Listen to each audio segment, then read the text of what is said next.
wanted to welcome you to my podcast officially and also get to learn about your background. Obviously, I read up on you and everything, but I wanted you to talk about yourself and what led you down this path of functional medicine and serving as a medical liaison for BodyBio. I wasn't always in nutrition and functional medicine. I actually started out my career as a pharmacist. So I was always in healthcare, but two different sides. So I worked as a pharmacist for about 6 years. I was working for a large national health plan. So I gained a really good foundation in conventional medicine and healthcare systems.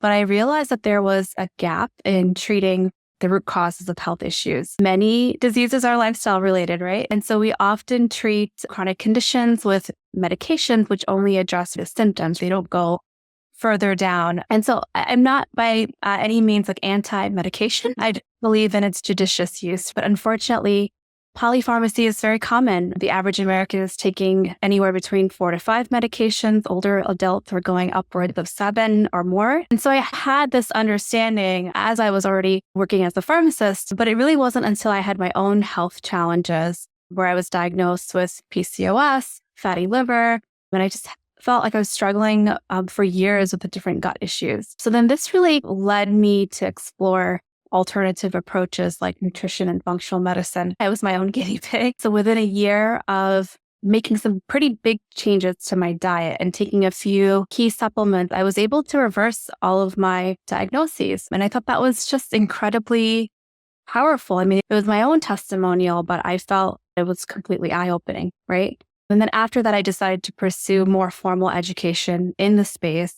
I had my own private practice then for about 8 years, specializing in women's health, where I applied different integrative and functional approaches that combined nutrition, lifestyle changes, targeted supplementation, and so forth. I am now the Medical Science Liaison at BodyBio, which is a leading supplement brand dedicated to cellular health. My role today primarily involves educating different healthcare professionals about our line, helping them integrate our products into their practice a little bit more efficiently. I also collaborate closely with our marketing team to ensure that all of our content is scientifically accurate. I am very happy where I am today, and I feel like it aligns with my personal passions. I think a lot of us that go into healthcare, we try to save ourselves first, and then we save other people. And in that way, we're saving ourselves as well. So it sounds like that's what happened and that inspired you to help other people. I am an active clinician. I see a lot of women in my practice, anywhere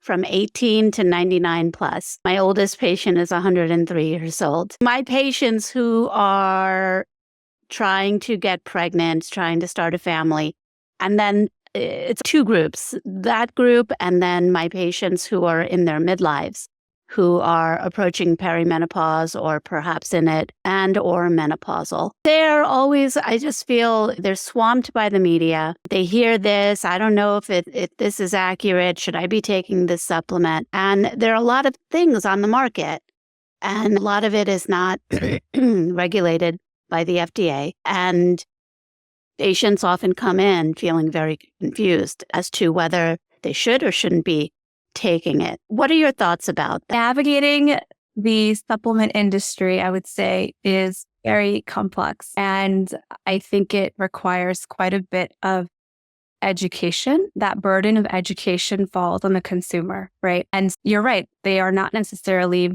FDA regulated to the degree that a prescription drug is. And the burden of looking for reputable brands to educate themselves on trusted or specific ingredients, and then testing them, right? That all falls on the consumer. Now, and of course, there are more and more practitioners that are also educating themselves in the study of supplements and how they could be used either complementary or in place of different medications. Yeah, certainly if your practitioner is up to speed, I would say, on those topics, then I think they would be a really trustworthy source to ask. But unfortunately, right now, I still think where the space is that a lot of it does fall on yourself to look into it and then explore yourself. I do think that is stressful for patients, though. And sometimes myself, sometimes I'll get samples of products that companies or people want me to promote, and I will look at the ingredients first. And if it doesn't align with what I would necessarily put in my body, then I wouldn't promote it to my patients. But a lot of people, they don't have the science background.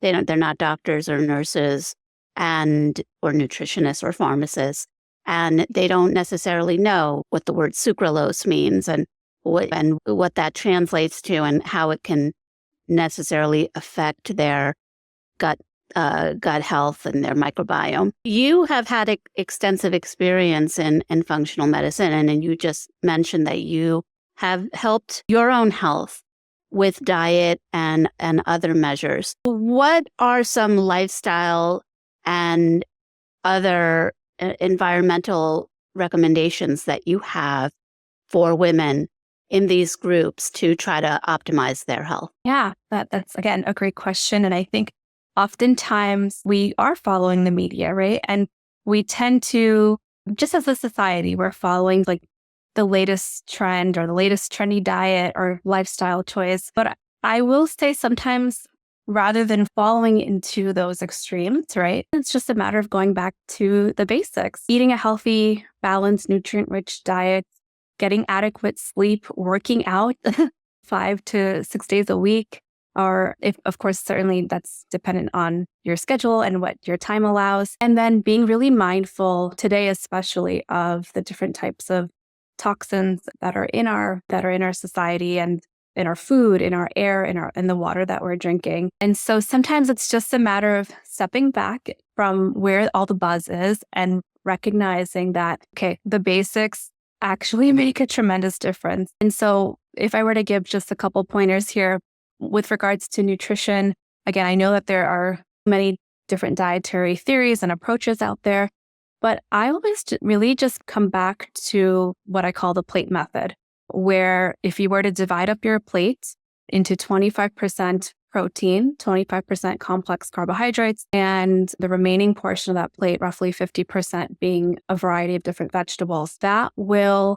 ensure that you're getting that nutrient-rich, diverse diet that not only helps to promote healthy blood sugar levels, but also allows for your beneficial gut bugs to really thrive and flourish. And so just doing that alone, I feel like could be a night and day difference. It's not something that is done overnight. And so it may take a matter of weeks or a matter of months to really feel like you have a solid practice around that. But really and truly, rather than say I'm going to pinpoint, let's say, one ingredient on the nutritional label, I think just zooming out a little bit and looking at the big picture and saying, I just need to get more vegetables in my diet. I need to make sure that I'm also getting healthy fats throughout the day, because these are the macros that are going to fuel all of the billions of different biochemical reactions that take place at that cellular level. So that's one piece. And then certainly with, again, I think that there's trends that come and go, but just good old weightlifting, prioritizing that 3 to 4 times a week. And then I would say adding in 1 or 2 days for a cardio or like high intensity. That way you're able to not only ensure that you have healthy circulation levels, but you're also building that muscle mass, which will ultimately lead to healthy weight. And of course, sleep, I think that, again, there's so many trackers out there now, which can be very valuable. But sometimes, I think we spend as a society a little too much time tracking rather than like the doing piece. Just, lights out, being in complete darkness, staying away from your phone, making sure that you're giving your body a chance to like actually produce healthy levels of melatonin, which then allow you to get restful sleep. So a lot of it really does boil down back to the basics. And it may seem at times that you're going against the grain or going against what is popular, but those are some tried and true methods that I don't think can ever really fail you. Yes, I think a lot of us, and I take it as when patients come in with the Oura ring and they have how many steps they're taking and how well they're sleeping and this and that. I take it as that they're very interested in their health and staying on top of it. But like you said, sometimes it's just a matter of doing and not necessarily tracking everything. But there is some proof in the pudding that a lot of these fitness apps can help people, especially, for example, I'll have patients who have caught an arrhythmia or have figured out that they might have sleep apnea. So it can be beneficial in certain ways. I think that it can also drive motivation, right? Right. Character as well. So yes, there's definitely value to these devices and value to some of the things that we hear like currently in the media. But I would say, again, just going back to your foundations can never lead you wrong if you're looking to jumpstart your health journey again. Now, you obviously work as a medical liaison for a nutraceutical company, yes? And hopefully you can talk about some of the supplements that are available that you find can help women. Which ones are your favorites and why? And what would you recommend for the fertility issues and or midlives? And I can, from what I understand and read, they can be the same supplements. I was just about to say that they more or less, I would say, again, if we're looking at some of those core supplements to consider for both women that are looking to conceive and also women that are in menopause, they very much have a pretty strong overlap there. And of course, the philosophy of functional medicine is personalized care, right? Digging deep, looking at the root cause and personalizing that treatment plan or that approach for that individual. Eventually, again, I would say it would be a good idea to partner with a professional who has that knowledge base, who can guide you even further. But in terms of the baseline or the foundations, I would first and foremost check to see if all of your micronutrient needs are being met. And that could be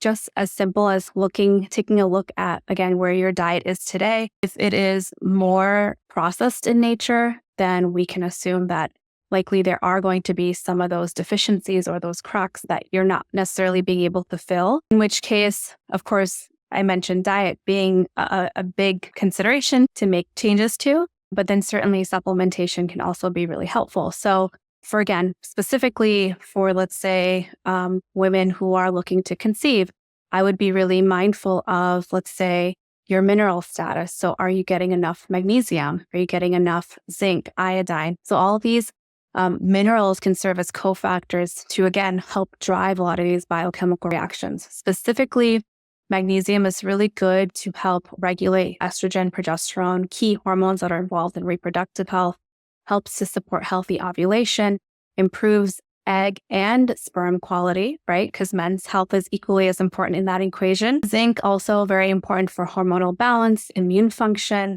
And then iodine, I'm thinking top of mind just because we want healthy iodine levels to help support thyroid health, which in turn also influences fertility, right? And so making sure you have a comprehensive mineral blend on board can be very essential to this. And then when we're thinking about vitamins, I'm also thinking about, let's say, our B vitamins, in particular, folate and B12. Folate is helping to ensure that you're minimizing the risk of neural tube defects in a developing fetus. B12 is really good for the production of red blood cells, but also to help support healthy energy levels, right? Really important for fertility. And vitamin D as well, really crucial for reproductive health, helping to, again, enhance chances of conception, improve hormonal regulation, allow for healthy ovulation. Really powerful for women with all sorts of hormonal imbalances, but I'm thinking also in particular like women who have PCOS, women who have irregular cycles, where that vitamin could be really beneficial. And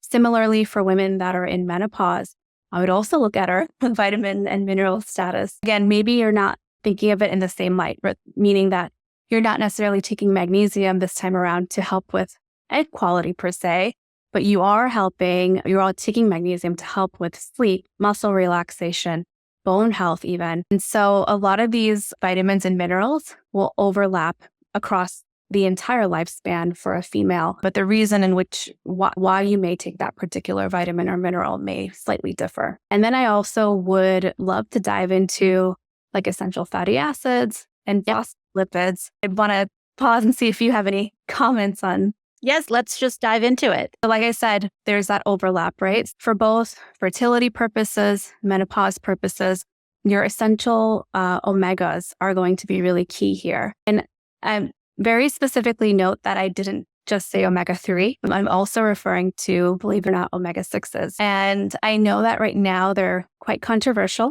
and they've been villainized quite a bit with different lines of thinking around seed oils. There is a camp, of course, that says they're absolutely essential for you, helping to reduce all-cause mortality. And there's another camp that's saying that they're actually can be quite detrimental to your health.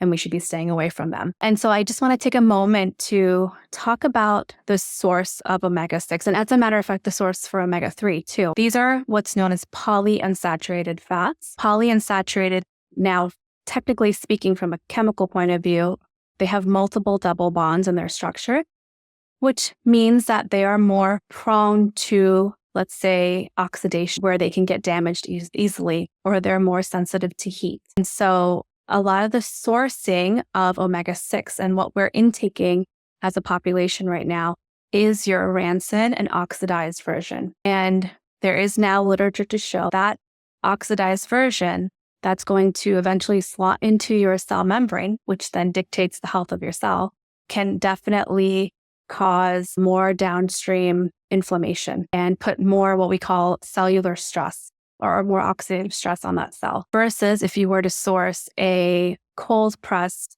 version of your omega-6s, then they will do the same thing. They will slot into your cell membrane, but they will behave radically different. They will actually improve cell signaling, cell-to-cell communication, dampen inflammation. And the same concept of the rancidity and oxidation applies to omega-3. And so I want for your audience to just recognize that both omega-6 and omega-3 are crucial, critical, and what are called essential, meaning that our bodies cannot produce them. We have to obtain it from our diet. These cleaner sources absolutely can affect the quality of your eggs and by extension, the quality of men's sperm as well. And then for women who are undergoing or transitioning into menopause, these omegas are going to be really helpful for reducing inflammation, supporting heart health, helping reduce inflammation, which is really commonly linked to those common menopausal symptoms like hot flashes, mood swings, joint pain, and so forth. So that's where I would categorize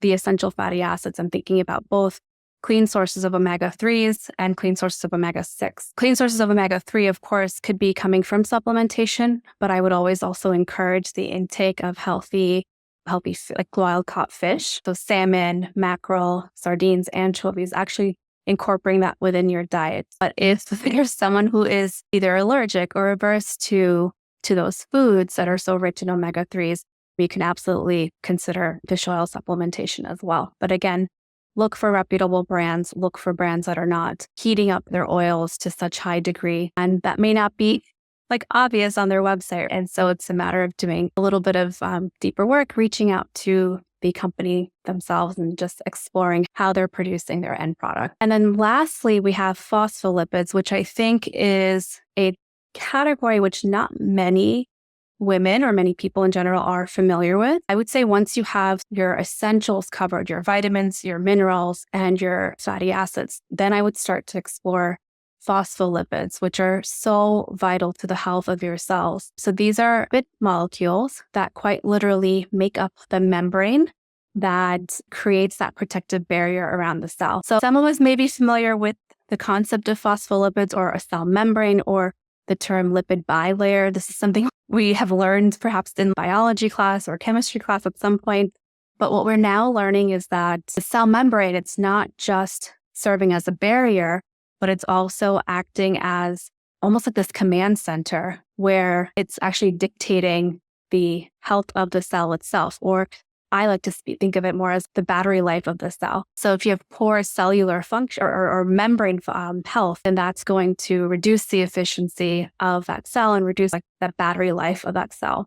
As opposed to if you have a really clean source of phospholipids or just a healthy membrane, then that will improve the battery life of that cell. And that cell will be able to function much more effectively. And so in terms of how that translates over into women that are affected by menopause or menopausal-like symptoms, or women undergoing fertility challenges, I would say think of it as just this foundational building block that is, again, rebuilding the health, the structure of your cell membrane, and in turn, improving the health of the cell itself. Specifically, phospholipids in women who are experiencing menopausal issues like brain fog or like those cognitive functions, memory issues, phospholipids can come in and act to really support their cognitive and diminish that brain fog and allow for really just nice mental clarity that mental clarity to come back. And so they're quite powerful in that regard, in supporting brain function. And then for women that are experiencing infertility, these phospholipids will come in and help to improve the quality of the egg. And again, remember, the egg also is essentially a cell, right? And so by improving the membrane, the architecture of the membrane, all of a sudden that egg quality will improve. Same thing with sperm. Sperm quality will begin to improve. And beyond that, I will say that these phospholipids are not just creating the membrane for the cell itself, but they're also acting as these little barriers for all the different organelles that sit within your cells. If you have damage to your mitochondria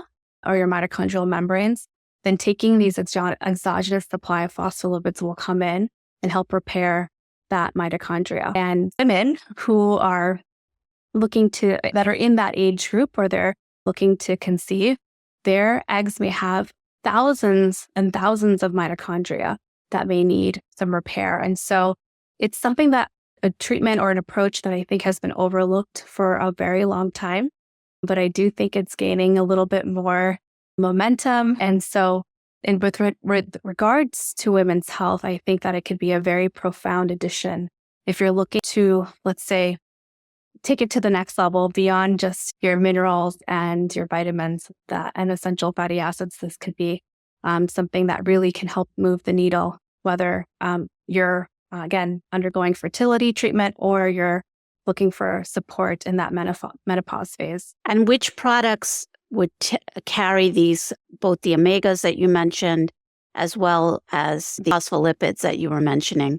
Which products or supplements would you recommend? So BodyBio has a product called BodyBio PC or phospholipid complex, and it contains all 4 of the phospholipids that make up your cell membrane. So we have phosphatidylcholine in the largest quantity, but we also within that same formula include phosphatidylethanolamin, phosphatidylinositol, phosphatidylserine. So much education and so many resources on our website where you can learn a little bit more about how these phospholipids could really change your life. And so I would encourage everyone to, if this piqued your interest at all, then to hop on our website and learn more about what these phospholipids are capable of. And then BodyBio also has a product called Balance Oil, which contains those essential fatty acids I mentioned, both omega-6 and omega-3. So the omega-6 is coming from cold-pressed safflower seeds, and the omega-3 part of that formula is coming from flax seeds. So you're getting a combination of these oils, and you're getting it within a specific 4-to-1 ratio, which is where all the literature is pointing to helping with memory, reducing anxiety, there's quite a few animal studies helping to show like rats are able to complete their mazes more effectively. Yeah, there's a lot of literature supporting the creation of Balance Oil. And then we have Fish Oil Plus, which, like I said, would be a great add-on if someone doesn't like to eat seafood, they're averse to anything seafood related.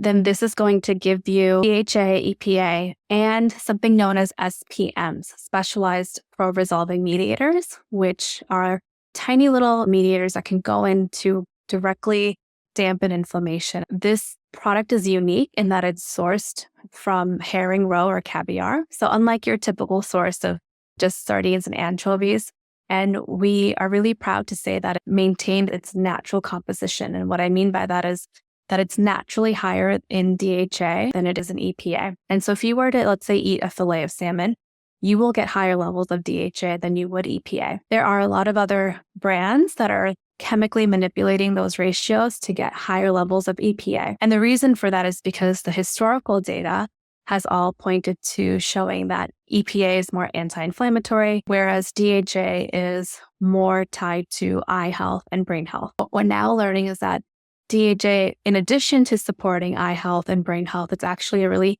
powerful signaling molecule in your body where it will signal the release of your own body's production of SPMs, or specialized pro-resolving mediators. So it's really nice that our formula has those SPMs baked in.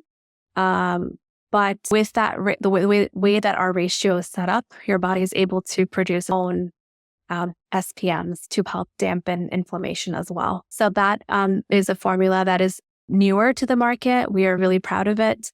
And then we just came out with a product called Remineralize, which is a comprehensive blend of all your minerals. And most of us are savvy enough where we're now filtering our water.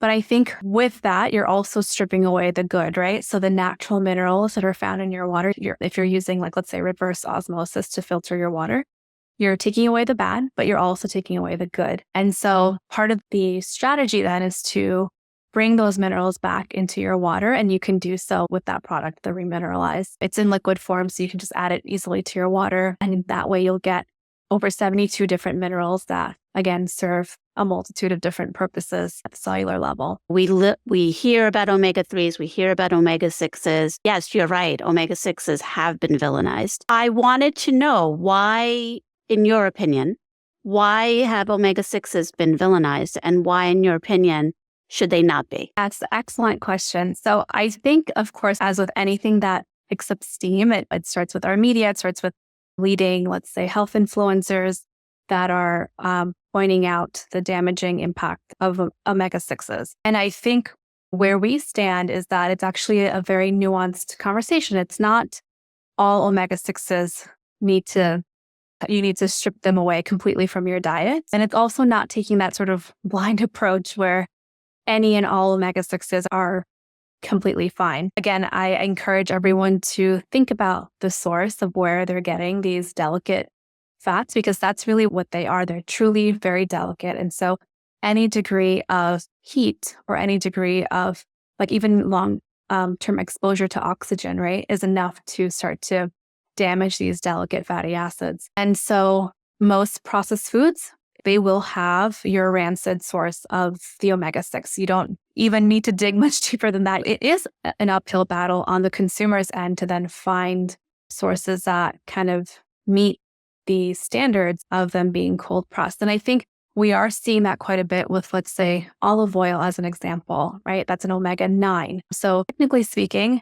omega-9 is a fat that your body is capable of producing through a series of different biochemical reactions. That's not for me to say don't consume olive oil, because our bodies produce it. Olive oil, again, if sourced correctly, has profound antioxidants or capacity, and also they're just rich with so many polyphenols. So I would certainly encourage that to remain as part of your diet, but then to bring in the clean sources of omega-6. So one way you could do that would be to eat a handful of nuts and seeds. So walnuts, flax seeds, hemp seeds, chia seeds, those are all really rich in omega-6 and omega-3, your plant-based version of omega-3, which is your alpha-linolenic acid. To go back to your question, so I think it's been villainized because there is emerging data to show that the rancid counterpart can lead to damage at a cellular level. Eventually, that damage, which starts out to be microscopic, can, over the course of time,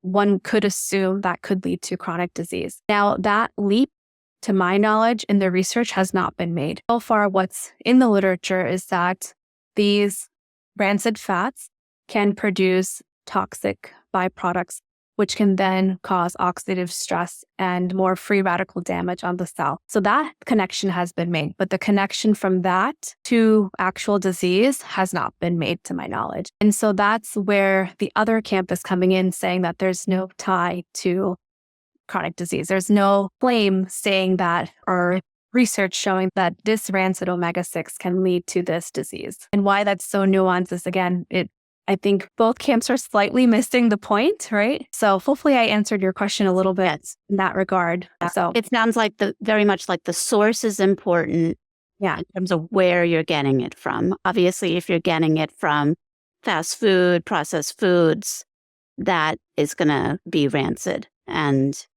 no bueno for you. So very true. Is there anything that we talked about a lot today? Is there anything that you would like to mention that we haven't talked about? I think I may have touched on this earlier, but okay. The thing I will wrap up with this thought is that health is absolutely a marathon, right? It's not a sprint. And so it truly is those small, consistent changes over time. Those small little changes add up. So rather than diving deep into like the next trend or the next sort of short-term fix. I would just focus more on building like sustainable, healthy habits that can support you for the long term, that can support you as you're looking to enhance your fertility all the way to when you are going through menopause, right? Those habits stay with you for life. So it truly boils down to what you're doing on a day-to-day basis. So I hope we can all take a minute to reflect on that and appreciate what